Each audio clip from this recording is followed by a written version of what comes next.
साखरपुड्याच्या वऱ्हाडावर काळाचा घाला, धणीवरी अपघातात 12 ठार.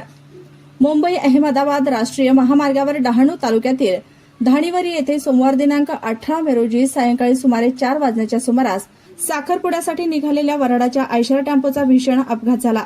आयशर टेम्पो आणि ट्रेलर यांच्यात झालेल्या जोरदार धडकेत एक दुचाकी देखील चिरडली गेली. या भीषण दुर्घटनेत 13 जणांचा मृत्यू झाला असून 30 ते 35 जण जखमी झाल्याची प्राथमिक माहिती समोर आली आहे.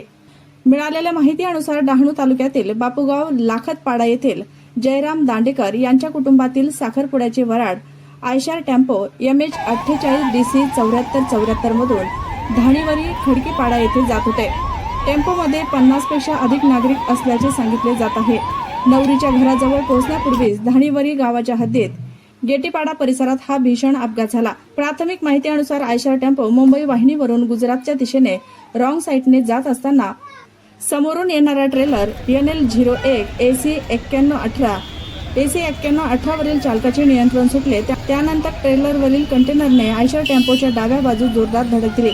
याच वेळी मोटरसायकल MH 04 EM 8425 देखील अपघाताच्या विळख्यात सापडली. अपघात इतका भीषण होता की अनेक जण वाहनात अडकले होते. स्थानिक नागरिक, पोलिसांनी आणि आपत्कालीन यंत्रणांनी तात्काळ मदत कार्य सुरू करत जखमींना बाहेर काढले. जखमींना कासा उपजिल्हा रुग्णालयात दाखल करण्यात आलं असून गंभीर जखमींना पुढील उपचारासाठी वेदांत, सेल्वासा आणि वापी येथील रुग्णालयात रेफर करण्यात आला आहे. या दुर्घटनेमुळे परिसरात शोककळा पसरली असून महामार्गावरील वाहतूक काही काळ विस्कळीत झाली होती. पोलीस अधिक तपास करत आहेत.